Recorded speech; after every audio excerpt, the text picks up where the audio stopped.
Okay, let's get it. Black girl magic dripping. Yeah, she's on a mission. Keeping our culture lifted. Now you can watch and listen. Tammi Mac. Oh, what show is that? It's the Tammi Mac Show on Fox Soul. Tammi Mac, yeah. Who that? Tammi Mac, hey. So you know it's Tammi Mac, hey. Welcome to the Tammi Mac Late Show on Fox Soul. I'm Tammi Mac. Good evening, everybody. So tonight we're talking about why some Americans are not impressed with Juneteenth as a federal holiday, Texas joining forces with Florida to ban critical race theory, and an inmate, yes, an inmate is elected to public office. Oh, today we tell it like it is while rewinding the week in politics. Please meet the Tammi Mac Late Show's recurring guest host, the co-founder of the Anti-Racism Kentucky Coalition, Dr. O.J. Oleka. Hi, Dr. O.J. Hey, Tammi Mac, good to be with you. Comedian and filmmaker Alicia Cooper is here. Hi, Alicia. Hey, Tammy. I affectionately call her Lily. Activist and radio personality Dominique DePrima's in the house. Hey, Dominique. Hey, Tammy, happy Juneteenth. Happy. And political analyst Ed Sanders is here. Hi, Ed. Hey, Tammy, happy Friday, happy Juneteenth. So here's the deal. Let's talk about Juneteenth since y'all are happy and Juneteenthing on me. Hopefully everyone had a wonderful Juneteenth weekend or will.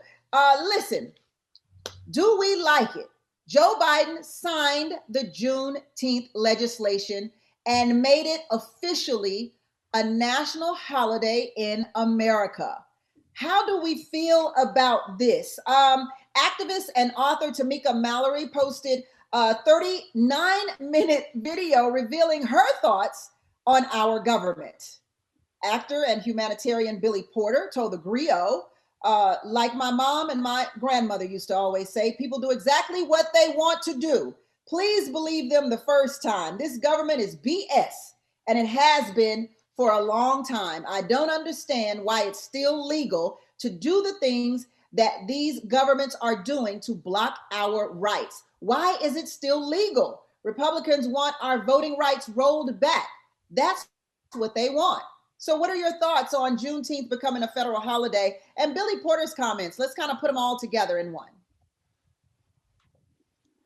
Okay, and anybody can go. Dominique, let's roll with Dominique. Well, I'm a both and person. Yeah, I'm happy that Juneteenth is a national holiday, but this is my metaphor. Let's say someone owes you $1 million and they pay you $1. You'd be happy to get that dollar, but you'd be looking for a much larger sum to get you anywhere near even. And that's how I feel about Juneteenth. I like what Black Lives Matter says about this. It's more symbolism instead of substance. We do need more substance. That said, I'm not quite sure how you teach about Juneteenth if you can't teach critical race theory or say anything about real Black history. So it does feel ironic to have our voting rights taken away and our ability to teach our true history curtailed. At the same time, you're saying we're going to commemorate the late announcement of our emancipation that was, really a celebration of our rebellion against this system and what it took for us to really overcome our enslavement. So both end, yeah, happy Juneteenth. Now, give me my reparations. Yeah, I feel like I want to make t-shirts that say policy equals progress. Because if they continue to take Aunt Jemima off the pancake box and Uncle Ben off the rice box, Juneteenth as a holiday, I think it's just going to piss me off more and more every day. Dr. Oleka, where do you stand on this Juneteenth as a holiday? Well, I think Juneteenth as a holiday, a federal holiday, is good. And you mentioned that policy is progress, but politics is also downstream of culture. And the reason why that's significant here is because when you make Juneteenth a federal holiday, what you're doing is you're attempting to change the culture.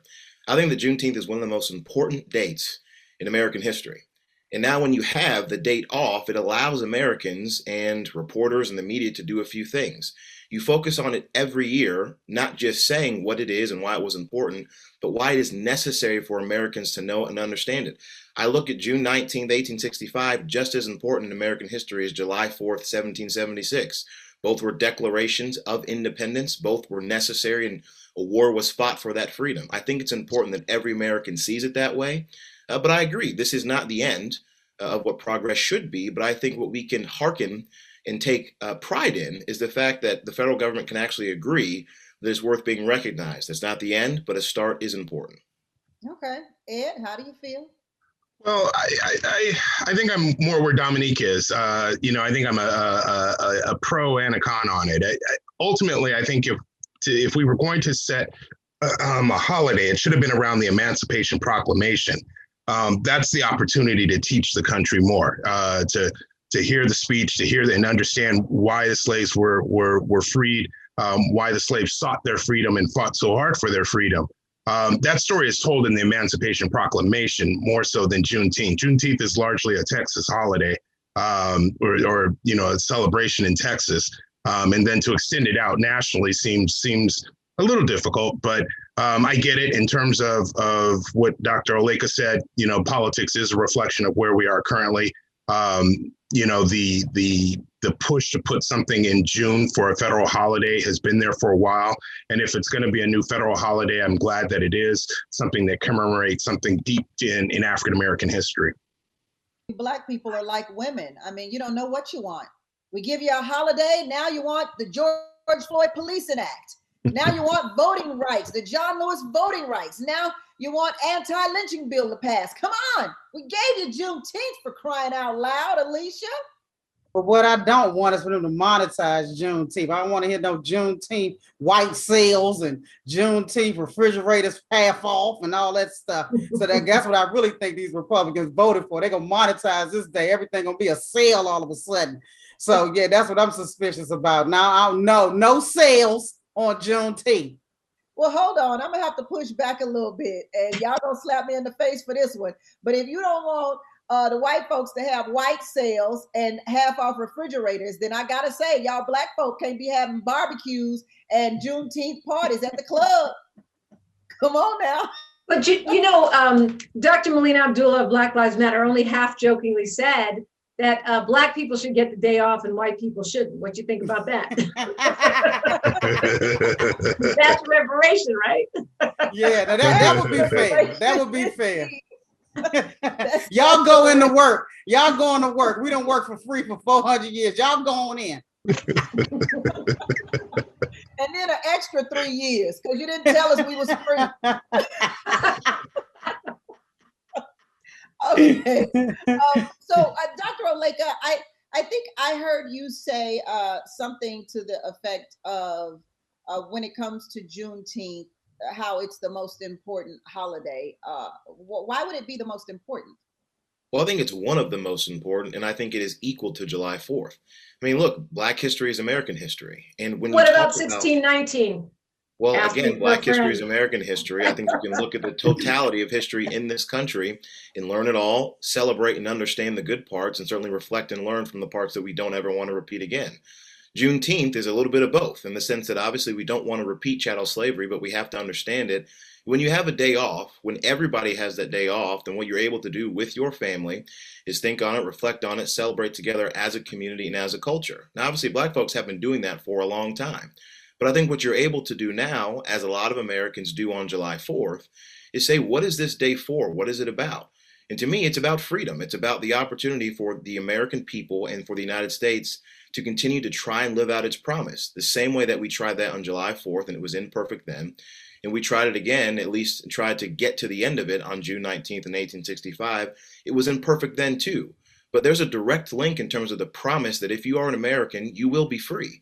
And we're not perfectly there and may never perfectly get there. But I think if we regularly talk about it and we have the day off to really reflect on it and value it as a community, an American community, that's a good thing.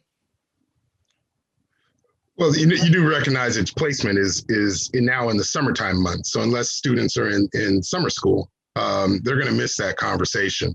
It seems to fall flat. I mean, honestly, Emancipation Proclamation was signed in September. And again, I think that is far more of the learning experience for this country. I wish they would have went after that date instead.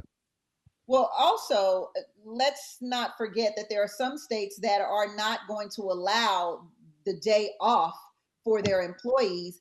And I found out that not even California is going to give postal workers off for that day.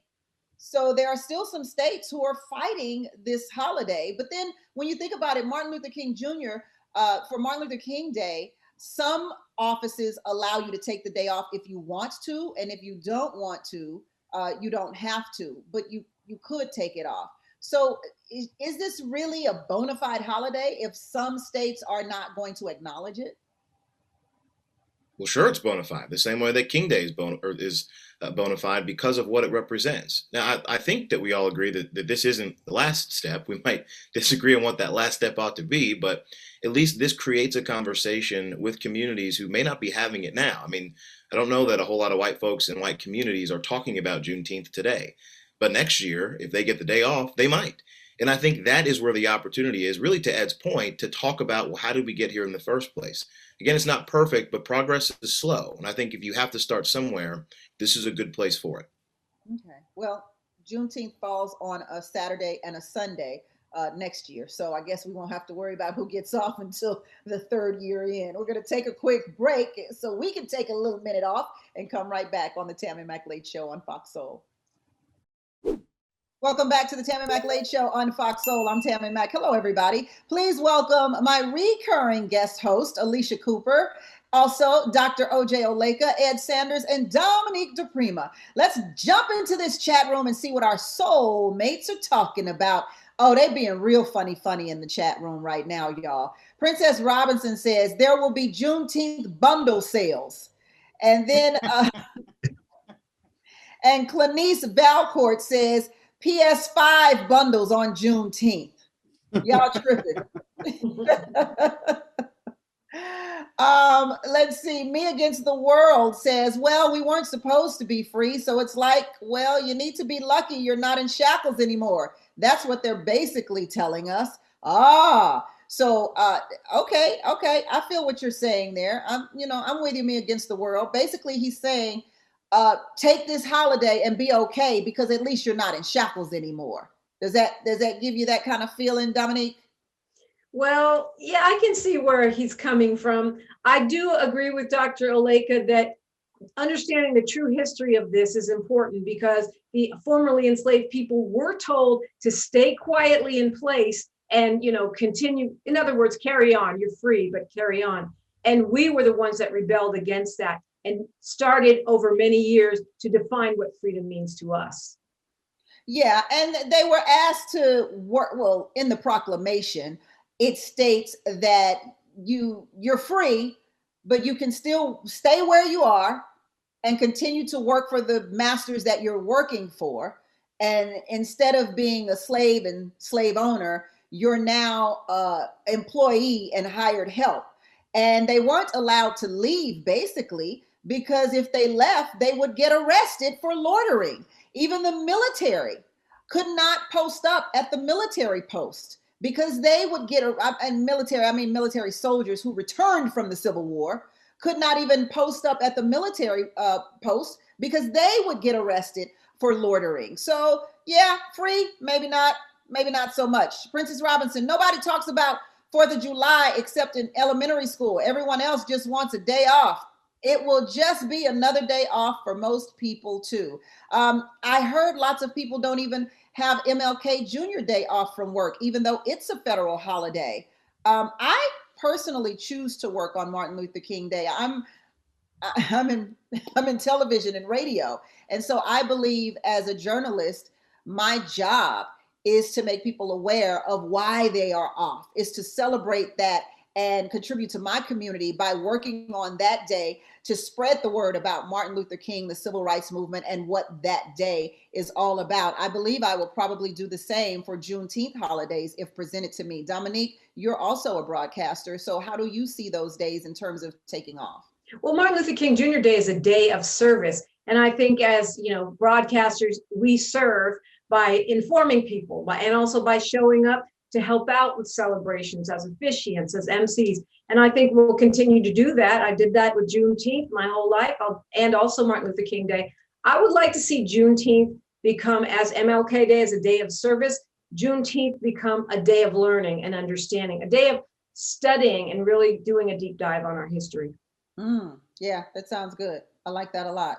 So although Juneteenth is now a federal holiday, educators in Texas may not be allowed to talk about the meaning behind the holiday in their classrooms because Texas has joined forces in banning critical race theory. Texas Governor Greg Abbott signed the controversial bill that puts limits on how educators teach the history of systemic racism. The legislation, House Bill 3979, outlaws critical race theory being taught in K through 12th grade public school classrooms. The bill also prohibits teachers from discussing certain perspectives in the classroom, including the concept that people are inherently racist, sexist, or oppressive, whether consciously or unconsciously. Supporters of the bill argue that it combats personal bias from seeping into public education. So let's talk about it. Dr. Oleka, I know you are an expert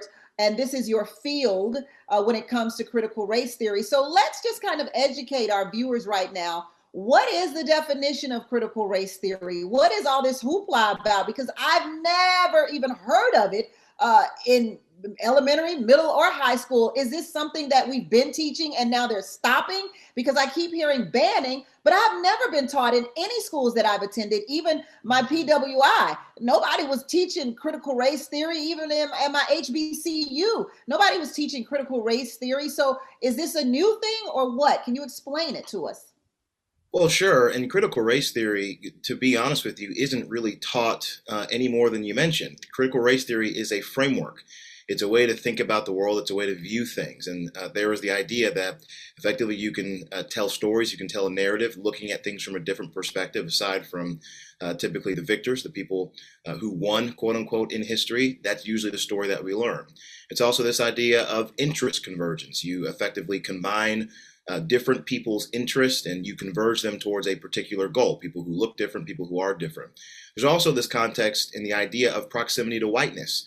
Basically, people who understand and can move and navigate within the white world or white experience, you can utilize that as a tool to further progress or further an agenda or an idea that could be beneficial towards that marginalized group. The thing is, all of this isn't actually banned in the Texas bill. I encourage all of our soulmates to go read it. It's only 8 pages. I've certainly read it. What that bill does is it says that you can't decide as a teacher to tell students based on their race they are inherently something or another. What is curious, and I think really positive about this particular piece of legislation, is it does explicitly line out you can and should teach about white supremacy, why it's wrong, and all the evils and morals about it, specifically the Ku Klux Klan, eugenics, and obviously slavery. So what the bill does is it says explicitly you can't teach the 1619 Project and you can't tell someone that they are inherently racist, but it's actually quite expansive in what it suggests educators to do. So I'd encourage folks to go read it. Certainly there are pieces of it that people wouldn't like, but I don't think it is as bad as opponents would say it is, and I don't think it's as good as proponents would say it is with regard to critical race theory specifically. Dominique, I know you are ready for this one, but before you jump in, I have to ask, because you brought it up earlier, the 1619 Project. Please explain to our viewers what that is so that we're all on the same page, because Dr. Oleka just talked about it as well. 1619 Project is a rather extensive piece of work that was published by the New York Times that centers American history on the experience of the enslavement of African descendants. They say 1619 as a founding date. That's what the year of return in Ghana, and many people have considered the start of our enslavement here, even though, as Dr. Oleka correctly points out, it actually predates that. But generally, that is considered to be the start of the triangular slave trade. And what the way that's getting conflated, I think, with critical race theory is because conservatives want to control how we are able to talk about our own history. And they do not like us placing the enslavement of African people in the middle of our history, but it belongs there. Why is the United States a superpower? 12 generations of unpaid labor. If you do not reckon with that, if you do not take that into account, you do not understand the true history of our nation, and you don't understand why African Americans have these gaps in wealth, in education, and other areas. You don't understand why we are owed reparations. And they don't want to feel guilty. They don't want to feel put down. They don't want to feel accountable for the crimes and the debts that this country has to Black people. So they want to limit how and when you can talk about and what lens you can put on our history. And frankly, that is censorship, no matter how you slice it and dice it. And it's wrong. Imagine if we had to teach history in a way where you could never make Black people feel bad or guilty. We might as well shut down the history department of every single school, because all they do in subtle, conscious and unconscious ways is tell us that we are less than. And that's basically what they're saying. You can't hurt white people's feelings. You can't do anything that makes us deal with our white privilege and all of the advantages and exploitation that has been afforded to us by the exploitation and enslavement of Black people. That was heavy. I'm sorry, Ed. Look, I agree completely with what Dominique said. I would further add not just about 1692, but I would also take a look at roughly the 30 years after Europeans arrived in the New World and the impact that it had on the Native American population. When you think back and how that population lost 9 out of 10 people to disease, and what that must have been like, certainly for us coming out of this pandemic, where, we've been dealing with pandemic life and not suffering nearly the loss of life that the Native American population suffered upon the arrival of the Europeans. But understanding these concepts helps you to understand American history. And when you think back to, I think, our early childhood history books, it's the history book publisher's narrative to us. And a lot of these elements are left out of that narrative. And so when you add them back in, to Dominique and Dr. OJ's point, it makes people uncomfortable. And the people that it makes uncomfortable are the victors in this case that we're talking about. And it takes a level of maturity to be able to look back on your lineage, on your history, and accept that there are elements of it that, when you hold it up in today's light, it don't stand up to the moral test. And it puts a challenge on you. And I think that's what people end up being afraid of, is that it puts a challenge squarely on you to move forward away from your legacy and your history. And I think that's what you see. Here's a thought that I had. So then if we can't, let me see how I can say this. If the point of not teaching critical race theory is we don't want white children to feel as if they have an inherent racism psychology connected to their consciousness, and then that is supposed to diminish who they are, then how do we feel about how Black people have been taught for all of this time, and how the school system has purposely left out the better parts of our heritage and made us feel less than, and made us feel inferior, and made us feel like we are not human? I mean, do you understand what I'm saying here, Dr. Yeah, it's a value. Yeah, so go ahead, Ed. It's a value proposition, right? It's a value of African life or African American lives versus others in this case. How many people came through the last year and learned about the Tulsa massacre for the first time, whether white or Black? And imagine, especially being white, learning about it. Imagine being from Oklahoma, learning about this historical event in your state, and realizing that you really weren't taught about it in your elementary upbringing. And you have to ask yourself, why? Why would that be? That's an important event. And so when you see these gaps in history and gaps in your learning, and you know that they're there, and you come to find out that they're there, it really starts to question. It puts that question mark out, and it helps people to see the moral decisions that have to be made as you review history. Tammi, Mac, to quickly actually, add. I mean, if you look at the Tulsa massacre, it makes Black people look good and white people look bad on the surface, because these Black people were here doing their thing, being self-sufficient, learning, growing, having their own businesses, bartering from one another, and building their own communities. And then these white people come in and they bomb them, and most people think it was the government, not just random white people, but the government was involved as well. Alicia, you want to chime in here? Yeah, I mean, and we're still learning. I mean, we didn't even realize that the Gap Band song "She Dropped a Bomb on Me" was about Tulsa. You know, that's how much we didn't know. And when people have an agenda, they're going to make it, you know, make themselves look a certain way. Like you can even take the Kwame Brown stuff that's recently been blowing up. When they talk about Kwame Brown, they show all the compilations of Kwame's worst games. They don't show the compilations of the games Kwame did, you know, play really, really well. That's just the way it is when you're controlling the narrative. And the irony is that the same people worried about looking like they're inherently racist never have a problem making Black folks look inherently violent. Tammi, I have to add in here, everything that everybody's saying is included in the Texas bill to be taught. There is explicitly a portion that is carved out that says you have to teach about the contributions of marginalized people across the history of the United States. When you add that to the fact that you must also teach about the immorality of white supremacy, there are a lot of good things within this Texas bill. And I think that's important for soulmates to understand, is that what this is saying explicitly is that you can't, by design, as a teacher, lead by saying, because you are white, you are this, because you are Black, you are this. It creates an opportunity for good educators and the Department of Education in Texas to create curriculum to allow kids to learn literally everything that we're saying. But to Dominique's point, what it does say explicitly is not the 1619 Project. Yeah, I hear you, Dr. Oleka, but as a Black woman, there have been professors and teachers who have often told Black people what they could and could not become, specifically because they are Black. And I think the world should marinate on that. We'll take a break. Come right back on the Tammi McLeod Show on Fox Soul.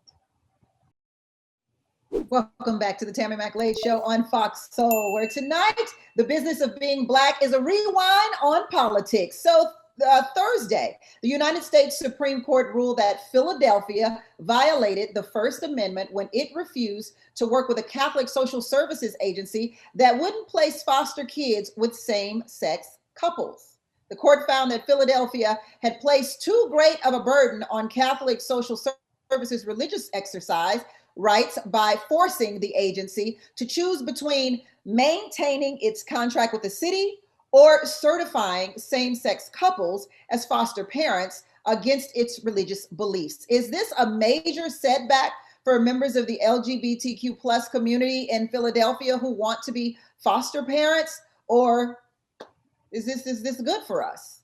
Dominique?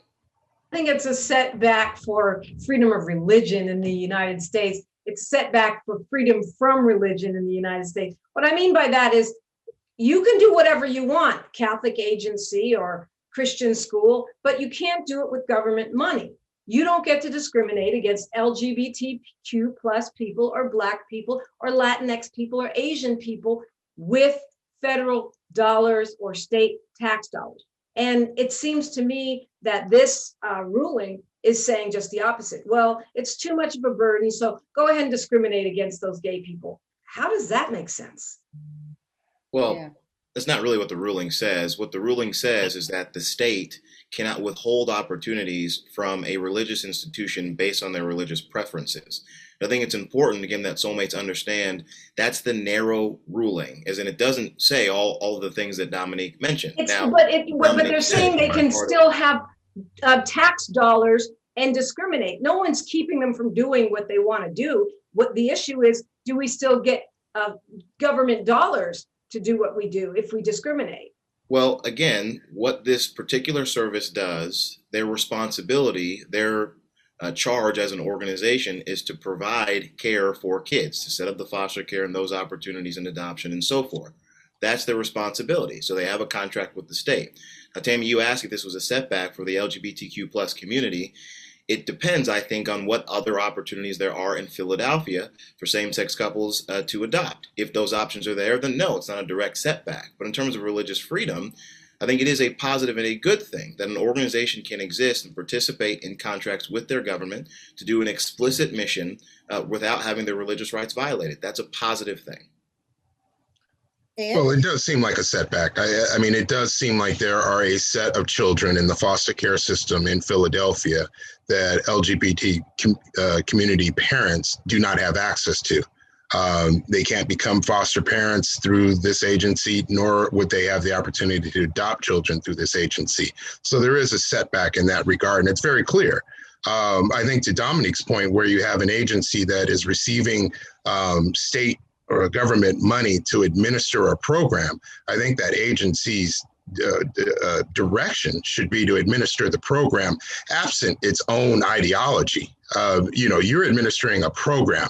You're not implementing your ideology on the program. And so I think this was wrongly decided. We knew this was going to happen with this court, but I think we're seeing it in real time. Alicia. Yeah, I think that's terrible. My uncle, he and his Caucasian husband, they adopted two young boys, and they've had one beautiful boy for about 9 years, another one for about 7 years, and they're thriving. They are thriving. I mean, one child was his mom was addicted to crack cocaine. Another young man, his mom was abusing him, beating him, and they saved their lives. So I don't understand why you would stop beautiful people who want to have children whose lives they can save from doing just that. So it is a step back, and it's sad. Yeah, I think it's always sad when you keep children away from parents that they could have. Who love them. Yeah, not good. A Florida man accused of, this is a sad story too.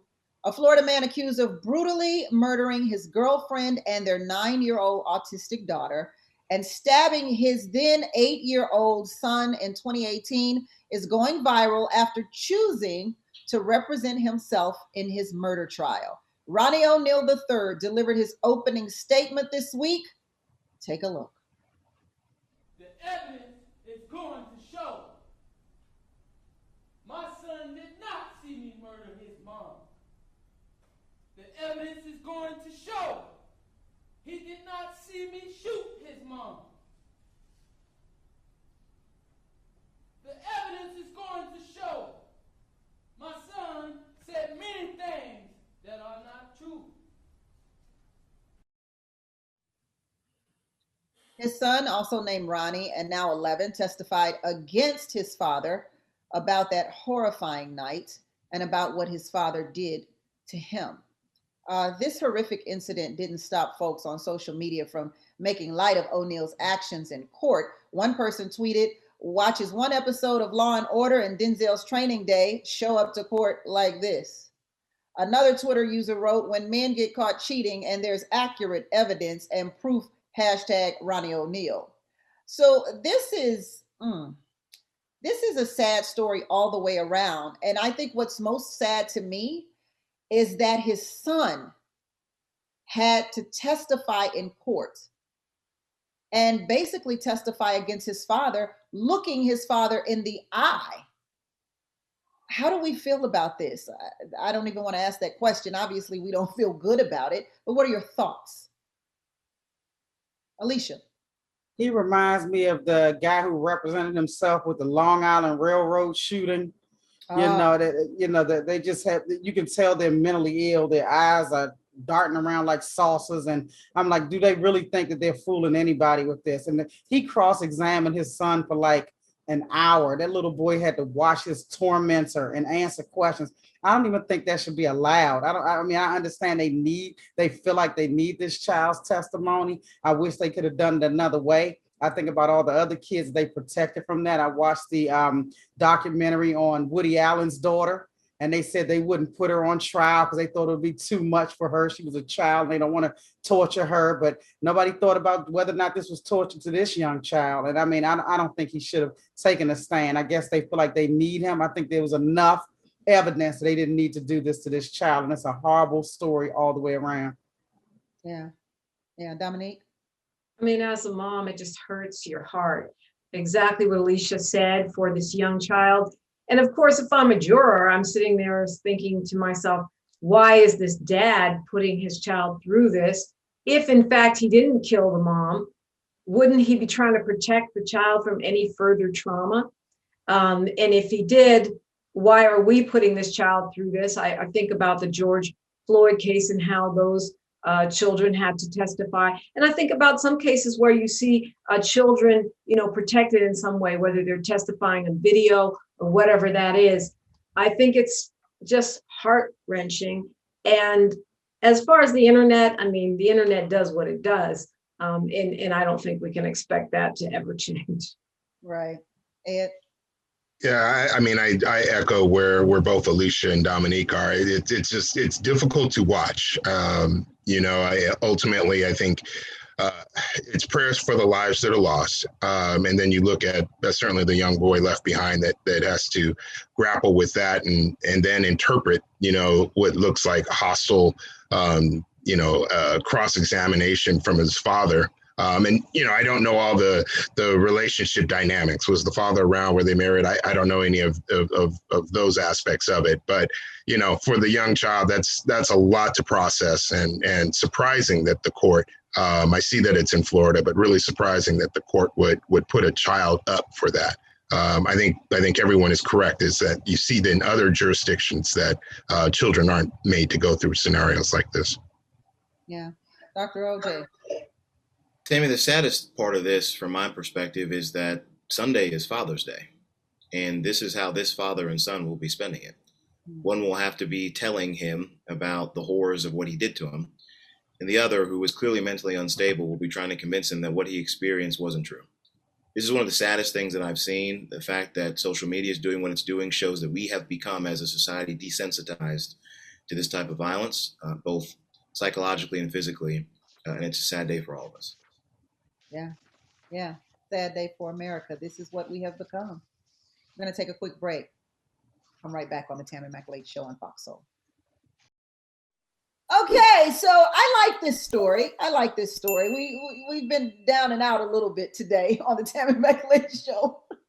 But I like this story. According to NBC News, 44-year-old Joel Caston made history this week as the first ever incarcerated person in Washington, D.C. to win an elected office. He won in the race for Advisory Neighborhood Commissioner of Southeastern District. He's going to oversee the Harriet Tubman Women's Shelter, a recently opened luxury apartment complex, and the jail where he's incarcerated. How about that? In an interview, he says, "I feel like a representative. It's a good feeling, but also a sense of responsibility. Imagine a single member district where every voice matters, every concern is heard, and every person is valued." Does Joel's victory give other incarcerated men and women hope that they can change their lives for the better? But more than that, I don't even see the hope in changing their lives for the better. I see the hope in changing the system for the better. If you get people who are real people with real problems and who are constantly affected by the decisions that government make, and you get them in the office, that's where the real change begins, not with rich, wealthy people who are so disconnected from real people's problems. I mean, we had a whole Congress who thought that $600 was too much money to give American people, for crying out loud. Dominique, how do you feel about this one? Well, I think it's a good thing. I think it's good for people who are incarcerated to stay active, to stay connected to their communities. We've seen studies that show that incarcerated men and women that do that stay out of jail once they get out. They have a much lower recidivism rate.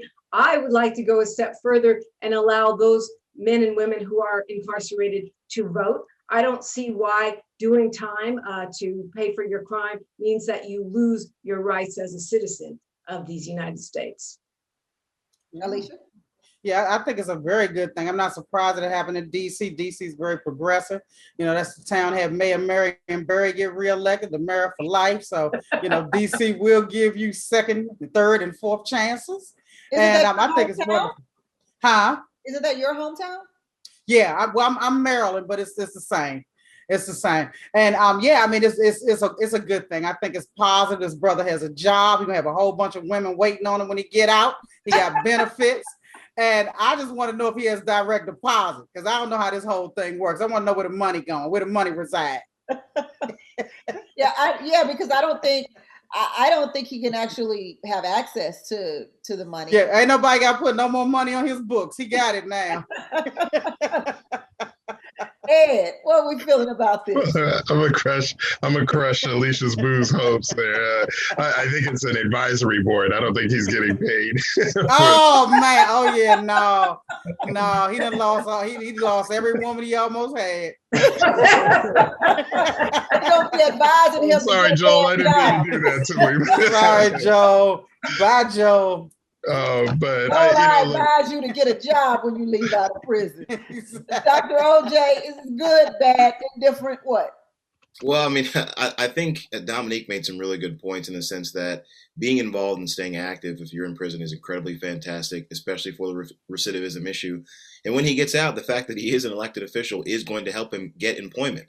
Since Ed made this segment really sad, talking about how he didn't have a job, I think we can be positive on that. But the last thing I'll say, I do think it is kind of mean to make a man who's incarcerated be in charge of a luxury apartment building. I think they could have maybe given that to somebody else. I see that in my head, I was thinking, well, at least he'll have somewhere to stay when he gets out. I mean, if I was running a luxury apartment complex, I would find some kind of way to get myself up in that piece when I'm out of jail. No, he's over top of a building they will never allow him to live in. Sure. Well, they allowed him to be incarcerated, and he's over that jail too. But you know what? They're like, we know where he is. What I like about this too is that when Barack Obama ran for president, all you heard was he's not experienced. He doesn't have enough experience. He doesn't have enough experience. Well, at least this brother is going to have plenty of experience heading that way if he wants to get into politics in a real way in terms of being a part of the Senate, the House, or president of the United States. I'm very hopeful from this story, y'all. I'm very hopeful, as you can see. Yeah, Tammy, I would add one thing. I mean, one more upbeat piece about this is that I think the inmates that have been incarcerated actually now have a way to get their voice out into the public domain. I think we've seen in other stories where COVID had run rampant in some of the prisons, and I think there were power outages and stuff like that. You really don't hear from the inmates themselves. And while advisory in its role, he does have a platform to speak to what's going on in the jail, and that's an important component here. Absolutely. My thoughts exactly. Last weekend on a Delta flight to Atlanta, passengers had to detain a disruptive flyer mid-air. Oh my goodness. Passengers said the unruly man somehow made his way to the intercom and made alarming announcements. According to local news station 11 Alive, Morehouse professor Rashawn Williams, who was sitting next to the man before the altercation, said he felt the man was acting off. So he felt a little something. Williams said he was exhibiting some weird behavior and asked me a bunch of personal questions. What's your name? What do you do? Where do you live in Atlanta? Can I get your phone number? Do you have a business card? Investigators later revealed that the man was an off-duty flight attendant. Once the plane made an emergency landing in Oklahoma City, he was taken into custody. I have to admit, sometimes I ask a lot of questions when I'm on the plane too, because I need to know who's sitting next to me. Yeah, I ask a lot. I have a fear of flying, and at the first sight of something going wrong, I am pressing that little ding, ding, ding, ding, ding button. That's how it goes down. But your thoughts on this, Dr. Oleka? Well, it's actually kind of frightening that this person who could be so seemingly off, well, it's very frightening that you can be so seemingly off and get through that far in the process of the airplane and also get so close to the cockpit. I wonder how much of this is based on the last year. I mean, I don't know anything about this man and his history of mental health. I think we're going to see a lot of these incidents where folks have been cooped up for so long and they have shifted in terms of their mind and their mental state, but they don't realize it. So they get back out into public, whether it's at sports games or if it's in flights, and they do things they wouldn't typically do. So I hope this doesn't become a regular thing, and it's concerning. And I hope that the man himself can be okay. And I'm glad everybody else in the flight was as well. I think this has already started to happen. I mean, these planes, these people are acting out in real ways on these planes. It's unfathomable. It's like, what is going on? Let me go to our chat room here. Incog says the kicker being the unruly man was a flight attendant. What the hell? Yeah, he was a flight attendant. Alicia. Yeah, but it was Flight cops and soldiers were stormed the Capitol. So anything's possible nowadays. But yeah, I think it's the combination of mental health issues combined with being cramped in an enclosed space. And those two things are powder keg because the planes they're going crazy now. They storming the cockpit and one guy tried to open the emergency exit. And I'm just glad I'm not on any of those daggone flights because I'd be hollering and screaming. I'm definitely going to go viral if something goes down on my daggone flight. So, it's just too much going on. And I think it does have to do with the timing of being cooped up in a pandemic for over a year and now finally getting out. People's mental health problems are coming to the forefront. I would say I would be kicking, hollering, and screaming, but I wouldn't be able to because I just pass out. Straight to the floor. And we're going straight to commercial on the Tammi Mac Late Show on Fox Soul.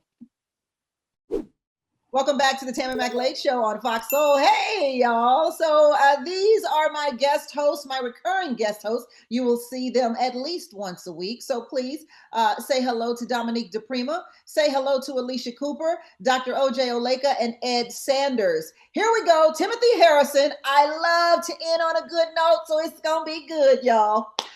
Timothy Harrison, a senior at Woodlawn High School and an employee at a Waffle House in Alabama. I think Woodlawn High School, so there's got to be Birmingham, Alabama, went to work on his graduation day because he did not have a ride to his graduation. But his manager, Cedric Hampton, was not having it. You heard?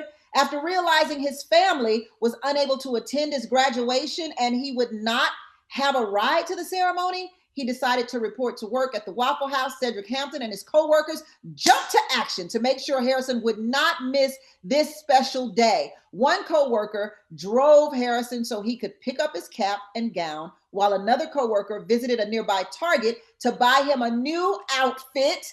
And yes, Harrison was overwhelmed by their actions, especially because he had only worked at the Waffle House for a little more than a month. How about that?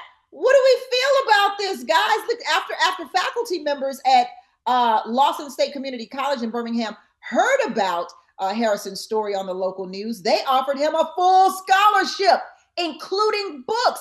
I had a full scholarship, but I had to use my grant money for my books. Harrison said that college was not in the cards because of money. He initially planned to continue working at the Waffle House and maybe join the military. And now he has options. A brother got options now. This reminds me of the story where the young brother was graduating and his shoes were not a part of the code. So they told him at the graduation that he could not march because his shoes violated whatever the code was. So his teacher took off his shoes and gave the student his shoes so that he could march across the stage. So what are we feeling about this story, everybody? Come on, Ed, what you feeling?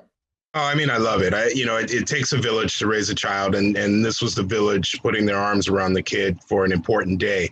There's a subset of this story that I think, we should address, which is, the family had to work. And, in this country where as great as we are, where a parent still needs to work and can't take the time off to attend their child's high school graduation, we've got to do better than that. We give paid time off to vote. We give paid time off for a number of different reasons. No reason why a child's high school graduation shouldn't be included on that list. I don't get no paid time off to vote. Dominique? I love this story. I love it when things on the internet or things on the news cause people to come forward. I love it when co-workers rally to help another worker on the job. To me, this is who we really are in America and just as people. When people are left to themselves and they have the chance to know each other and support each other, you do see a lot of great stories like this. Congratulations to that young man. I hope he takes the opportunity to get his college education. Yeah, Dr. Oleka? Words I rarely say, Tammi Mac. I 100% agree with Dominique. This is the best of who we are as a country. And this is the thing that we should spotlight. This is what we want people to see. This is the best of who we can be and who we ought to be in every instance. The fact that everybody came together and it was in such a short amount of time, he'd only been there a month or so, that speaks a lot to this young man and his character, the imprint that he had on that community, and also how much they valued him. This is a beautiful thing. Yeah, it's a beautiful thing. And also to let him know that there is someone who believes in him and someone to encourage him, even outside of his family, you know, that for him to know that there is, as Ed put it, a village supporting him. There's nothing like support when you're a child. Alicia, take us on. Yeah, the next time I go down to that area to hit that Waffle House, I'm going in there. You know, I go to Waffle House anyway, but I'm gonna make a special trip to that location to meet this young man and get me a waffle and shake his hand. I'm just so happy for him. I'm happy they came together for him. They didn't even know him that long, and it does not matter. They're like, we're family. We are family, and they treated him like that. So this is the best of America, and it gives us all hope. Yes, and I love to give America hope. And I didn't realize there was a commercial value in this as well. That Waffle House is going to get a lot of love in return as well. I didn't even They better promote that manager. Oh, it's on. They're gonna bum rush that Waffle House because they deserve. That was such a beautiful story. It's gonna make you want to go and make you want to support them even more. Yeah, that manager needs to be vice president of marketing at this point because of what he's doing. Yes. Yeah, we're giving the student a lot of credit and we're giving him a lot of stuff, but that manager needs his just due as well. I'm agreeing 100%. Thank you, Dominique. Thank you, Alicia. Thank you, Dr. O.J. Oleka and Ed Sanders. And thank you, Soulmates, for watching the Tammi Mac Late Show on Fox Soul. Until tomorrow, it's a blessing to be in your box. Good night, everybody.